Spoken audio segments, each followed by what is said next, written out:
So, Billy, welcome. It's such an honor to have you here. Thank you. I think, first off, tell everybody in the room, if you don't mind. Take us back.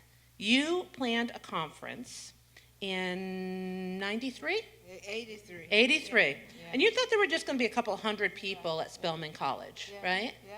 And there were a little more than that, something like 2,000. Like 2000 Can you tell us about that a little bit and share a little bit with us about that? Yes.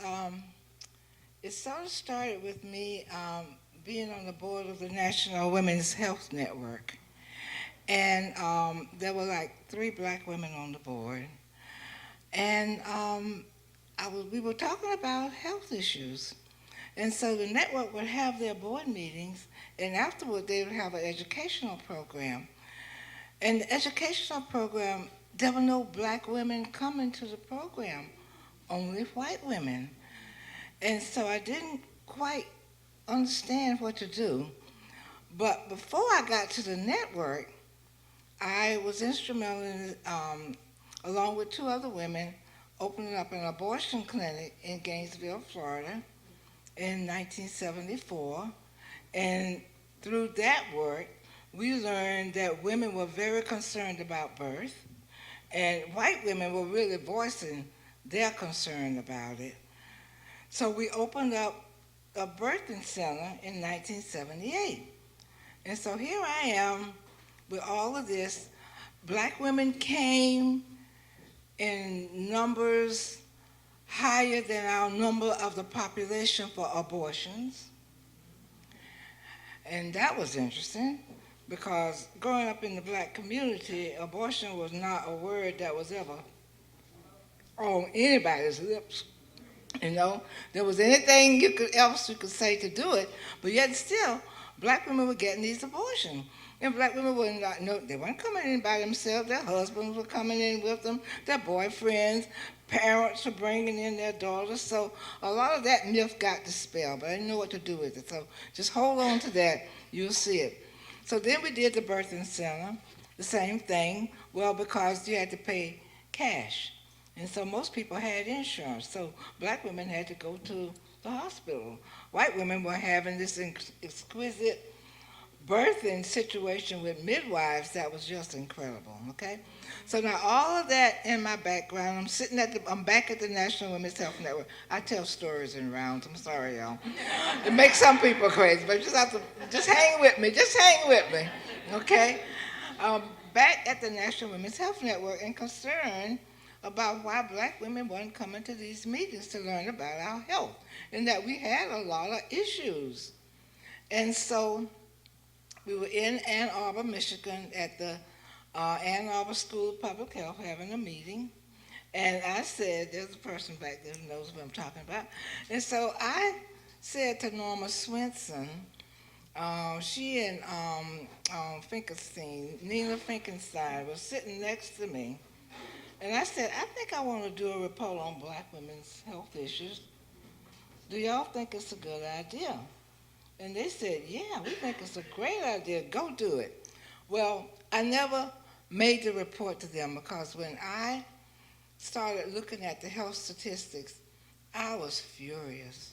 I remember throwing the book Health United States in 1979. I threw it across the room in anger because we were number 1 on all the bad lists, and nobody told us about it. It was written in a book somewhere, you know, and what good was that going to do?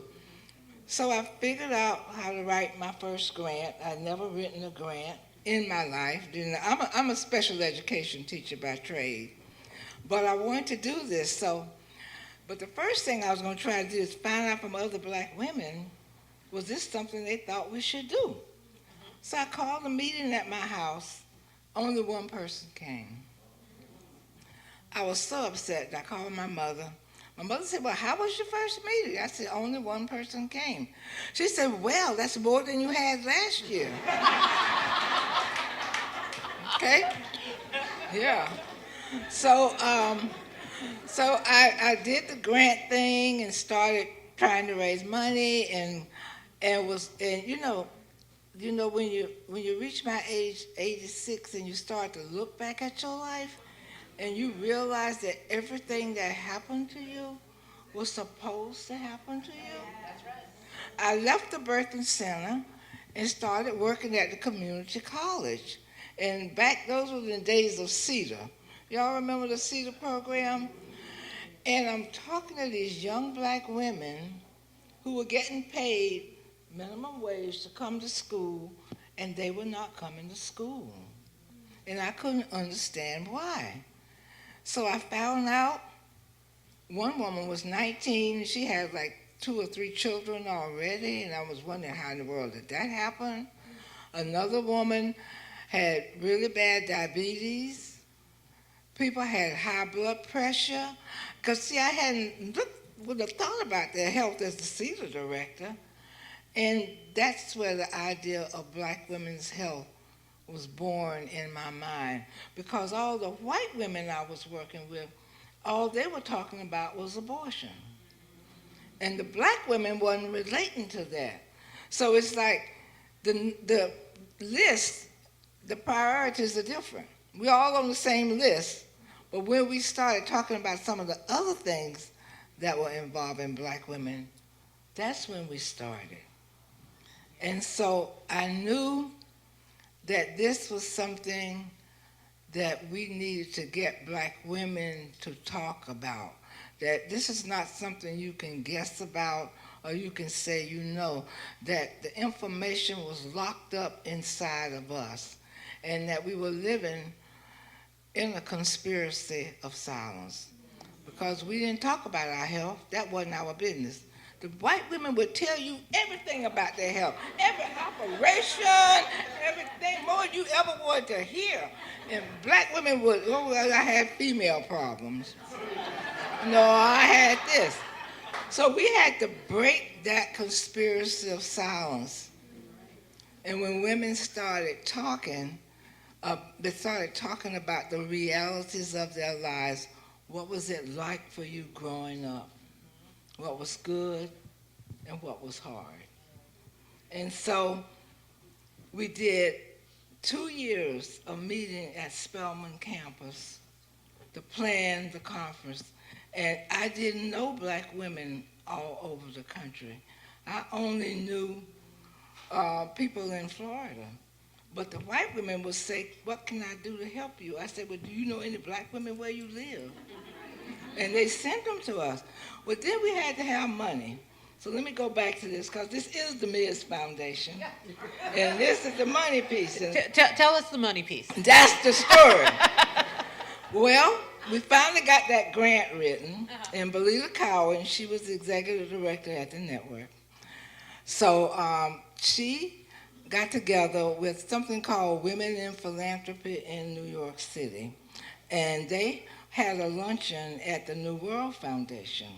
And so they dressed me up, got me out of my jeans and my leotards and my sneakers. I have really bad feet, so I never was into the shoe thing. I hate shoes.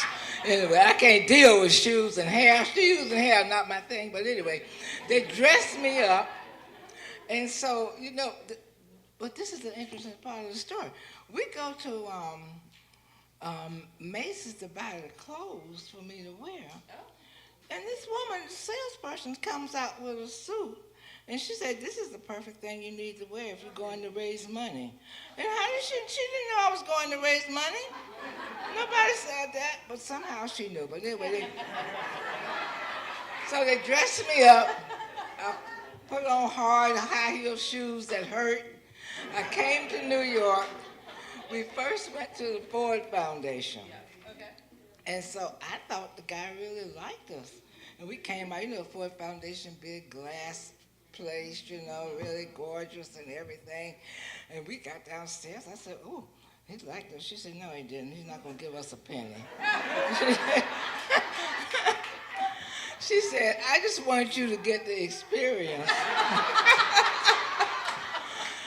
And so Learning. Yeah. Learnings are important. So later we went to, so that day we went to the Miz Foundation. This is at the end of the day. Well, there were 2 people there, Julia Scott from the Miz Foundation and Adisa Douglas from the Joint Foundation support. These were two sisters, and I could tell they like, when I did my presentation, they were loving it. They were loving it. So, but I didn't know the full impact of everything. I didn't know it all then. I get to the we went to Joint Foundation and met with Adisa, and then we went to Ms. Foundation. Now, this is like about 4 o'clock in the afternoon, and these shoes were like giving me the blues. We walked into Ms. Oh my goodness, there was an old couch against the wall. There was a rug on the floor that had a few tears in it. And I thought, oh, I can change my clothes here. So I went and got those shoes off, and I came back and met with Julia Scott. And Ms. gave us our very first grant. And that's how we got started. Yeah, that early money, and just the fact that somebody had the confidence that I could do it. And I think they gave us something like $7,000 or $8,000 or $10,000 or something like that. But that was a lot of money back in those days. And so that was the beginning. They took a chance on us. Thank you for sharing that story. Yeah. You know, I will just lift up that is one of the significant parts of the Ms. Foundation. Yeah. We meet with people in person, and then we hear about their dreams. Yeah. And then we do what we can. Right. And we're a small foundation, but that $10,000, It was everything. right? Yeah. It was. started a movement. They did. Yeah. They did. Yeah. Yeah. Well, thank you so much for taking the grant. Oh, absolutely.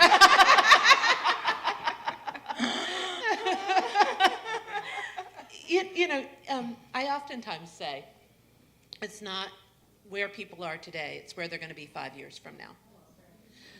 And I remember the first time that I met you. I was thinking about this because I still, I am fangirling like nobody's business and have been for the past, 7, 8 weeks.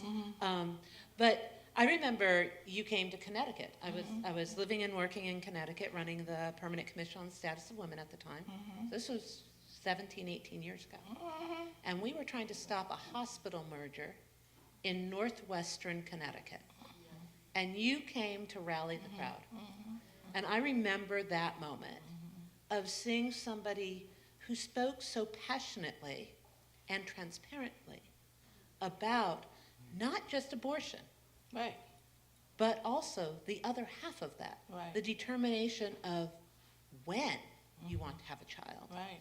if you want to have a child. Right. And, I would love to hear your thoughts as you reflect back on this journey you've been on. Yeah. One from a grant from Ms., but Yeah. to your point today, Yeah. right? I'd love to hear your thoughts on if you were writing that same paper today, what would you have included in it that you didn't? Or what would you have tied together that you didn't?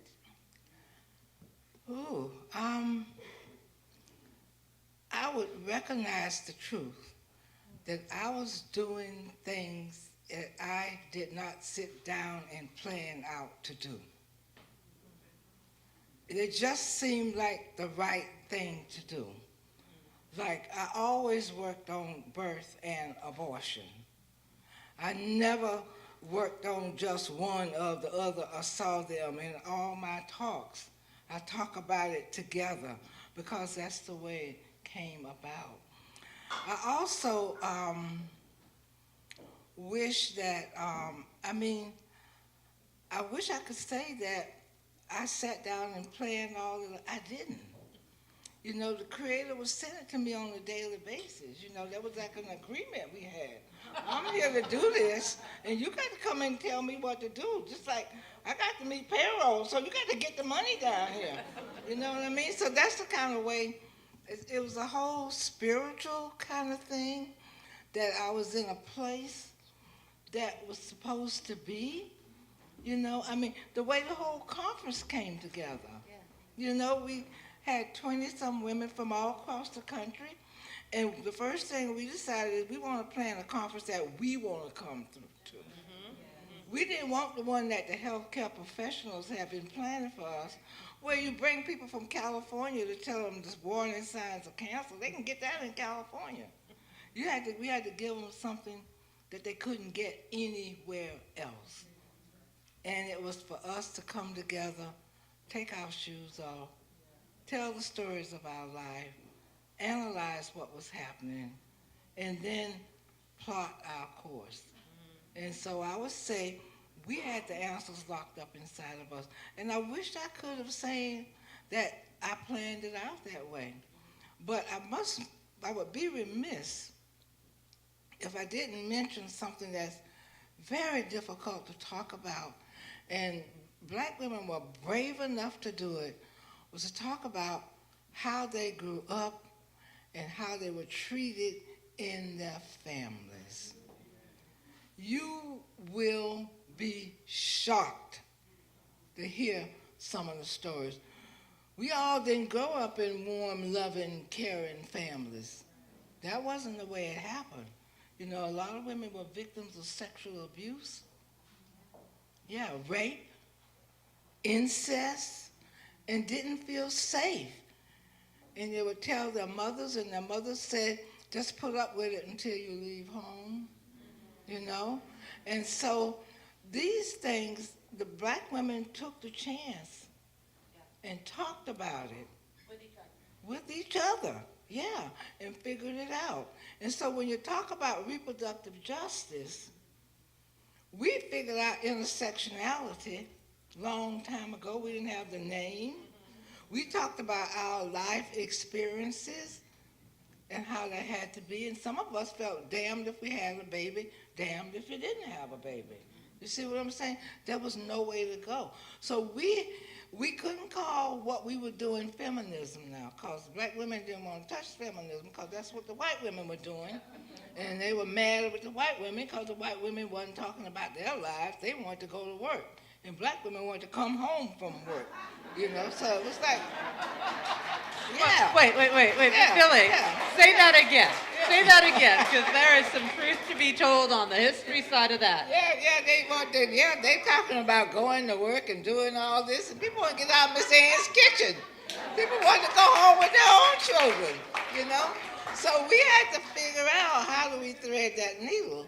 So we call it empowerment. And the empowerment allowed us to really, really do feminism, you know, but black feminism, black womanism, you know. Alice Walker and all them started giving us terms, you know, for what we were doing, all at the same time. So as the movement was being built, there were all of these people who were helping with the shaping of it through their writings, you know, Audre Lorde, Alice Walker, all these big-time, big thinkers, you know, they were all participating and they were all with us. You know, Angela Davis was in our circle. They were all in the project. They were all a part of it. We'd have a conference, and we had one conference in California where they had from Anita Hill to Susan Taylor. There were like 20 of the top big black women in the room. I said, y'all, we're going to have nobody to invite next year. Everybody this year, you know? But it was a place to be, and they came and they brought their gifts, and they did it. And it was just Sweet Honey in the Rock. Y'all know Bernice just passed. Sweet Honey in the Rock was very integral to our organizing, because I'm a grassroots organizer. And a lot of people don't understand that, you know. But I always felt that the affected population has the answers. Yes. You've been living with this problem all your life. You know what the answers are, you know.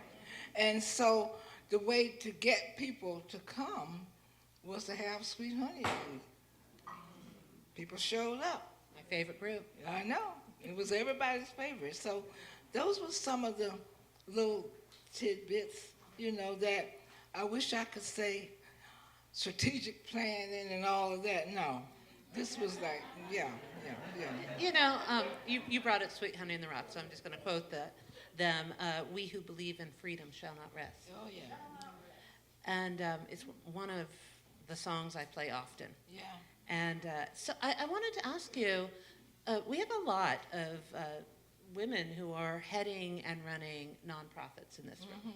In fact, if you are heading or running a nonprofit, can you just raise your hand? We have some amazing leaders in this room All right. who are doing the work.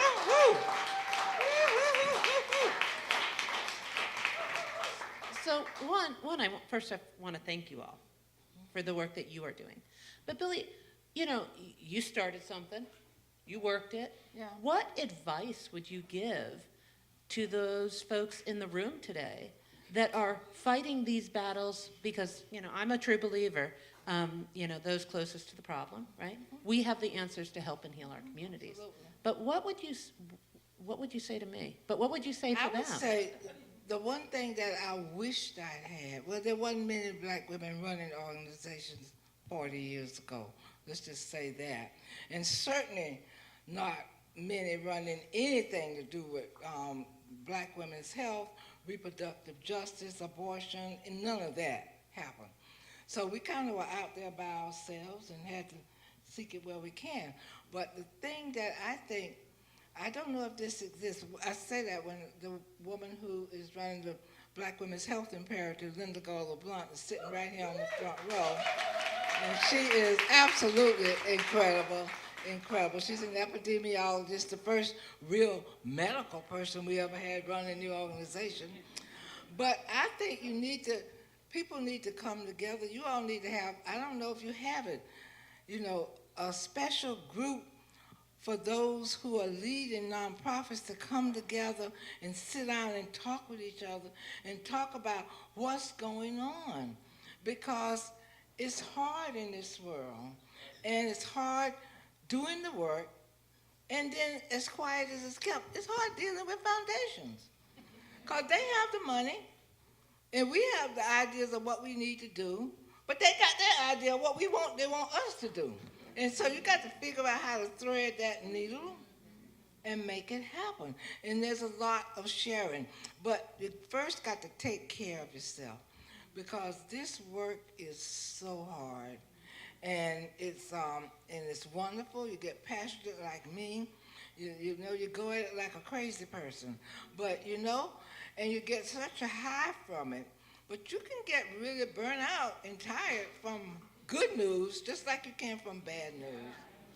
And so self-care is really important. Like I'm always asking Linda, when you going on vacation, where you going? Like she up here, this is not a vacation for her, she's working, But but she went to Italy, so that was good, because she couldn't be doing no fundraising over there. All she could do is ride on the boats and eat good food and have. So she was really on vacation. But you need to take time. You need to take time for yourself, because it's hard. And then you need to be able to have a kitchen table cabinet. Absolutely. Yeah, you got to have a group of trusted people who can tell you that, well, this is what I heard. Am I crazy? No, you are not crazy. That's what you heard. Who you can bounce stuff off. And you don't have to do it by yourself. That's the thing. And you all got a whole population. What are like 10 or 12 or 15 hands that went up? To tell you the truth, black women are actually running this whole thing now everywhere. I mean, it's our time. Woman time will come. Woman time will come. It is. So, yeah. It is a special moment in time. Yeah. I mean, those I knew 5 years ago are now leaders. They are leading the space. Absolutely. Right? And it's almost time for us to dream in our wildest dreams. And so, can we talk about the time we are in today? Because, I think you said it last night, but, in 24 hours, our realities changed. Absolutely. In 24 hours, we dreamed of things we could never have dreamed of. Or maybe we dreamed of it, but we didn't let those dreams become color. Right. And so, and I could talk forever, but I actually want to hear you. So we're living in unprecedented times, and we say that all the time, just so you know. I said that, 7 weeks ago. I said that 7 years ago. But the world shifted a couple of weeks ago. It changed. It pushed at the edges of who we decided we could trust. And I would Vice President Harris isn't just the first black woman to be running on a major ticket. No. She is the first black woman, the first AAPI woman, the first woman to be running on a major ticket. And while this is a C3 conversation today, alignment is important. But I would love to hear where you were when you heard, and what has this moment meant for you? Well, I'm so glad we weren't having this discussion a month ago. This is a much better time to have it, And I was in Provincetown, and the Saturday night before the Sunday,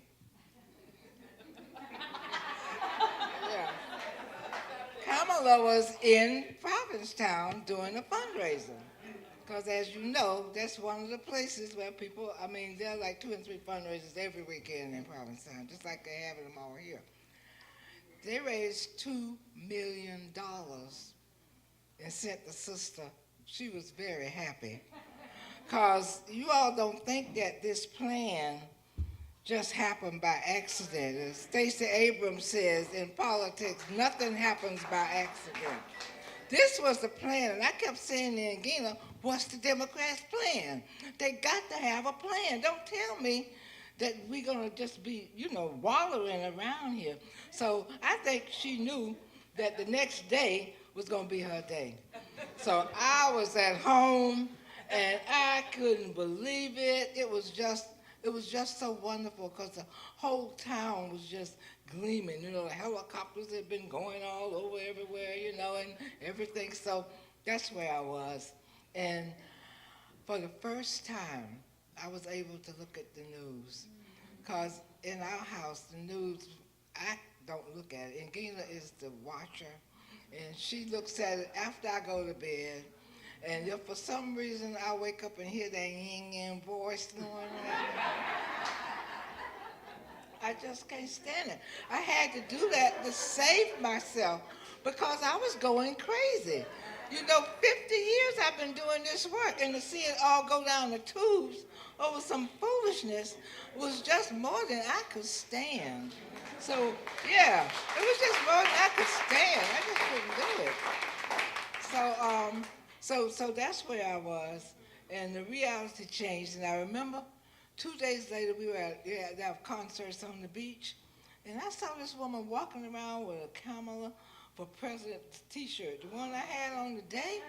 Honey, the woman Kravitz already put that in motion, got them shirts out there in 2 days, and the black women had already raised $1.something million all on the phone call, and then the white women got on and raised their whole bunch of money. So, we're in good shape. We're going to win this thing. So, yeah, we're going to win this thing, Yeah. But tell you the truth, let me tell you how serious I was. I had just been 3 days before the Sunday, in conversation with the lawyers in Mexico, because we were going to get residency. Oh yeah. I have the whole Zoom call recorded. Because I wasn't going to stay here. Oh, look at that. I wasn't going to stay here to be here with this kind of stuff. I just couldn't do it. No, I was serious. Let me, you just mentioned Ininga, and you all are celebrating your 17th wedding anniversary, 34 years together. Today. Today, literally today. Last night at dinner they realized it is today. So we will be toasting them momentarily.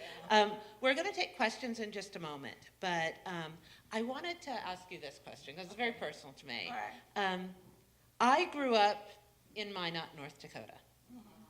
Oh, you did? They have an Air Force base. They have an Air Force base there. Yeah. My father was in the military, and 40 plus years ago, he announced we got stationed there, and he announced he was never moving again. Oh. And 44 years later, he has never moved again. But I have.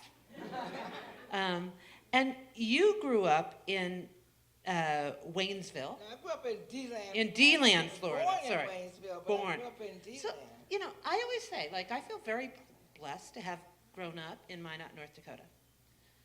Not enough for its diversity. In fact, I will say to you, there are more people in this room that reflect a hue darker than Scandinavian white than any place I was ever at, including college in North Dakota. However, the privilege of being in that space, the understanding of the importance of what it means to build community together, how to hold a truth and do it in a way that's respectful was really important to me, and I think it's really helped me as we center women and girls of color at the Ms. Foundation as a point of inclusion, not exclusion. The language matters, how you approach the conversation. And I oftentimes say, as much as I present as a Black woman and an Indigenous woman, my sisters, my physical sisters, are Japanese and Black and Korean, right? My physical siblings are biracial, Black and white. I have very extensive extended family, as do many of us. Right. Right. And so I just wanted to hear from you in just a moment or two. How has growing up the way you grew up informed who you are today? Well, I grew up in D-Land, Florida, and of course during segregation times. And my mother was a teacher, and my daddy ran a juke joint in DeLeon Springs. And my mother didn't really take much foolishness, you know. And she always said to me, make something of yourself. And you were put here in the world to do something for a reason and make something of yourself. And so I grew up in this small town of less than 5,000 people who, was it last year or year before last, they invited me back. Stetson University, the big white university, you know, we used to try to, you know, we grew up with racial pride too. So we had to be better than the white people. We had to march higher than them. We had to play football better. We had to do everything better. And I had never set foot on Stetson's campus until they invited me back last year. And I shocked the president when I said, last night was the first time I'd ever set foot on Stetson's campus. But it's a very diverse, private school, very liberal. I looked at the website, Teresa, and I looked at the website, and there were all these Black kids on the website. I said, oh, and Gina, there's Black people going to Stetson. I mean, I was like, you know somewhere that they were there, but you don't know, you know what I mean? So I grew up with small town values. I went back to my church. I realized the lessons I learned from them. I learned fundraising there because my mother raised money for the church, and she's the one who taught me, you do something good, and you ask people to support you and help you do something good. And I never had trouble asking anything. She won every baby contest, every tea, every jacket, whatever it was, king and queen, whatever it was. She set that model for me. But the words that I carry with me is make something of yourself. Make something of yourself. Thank you. This has been really a special conversation.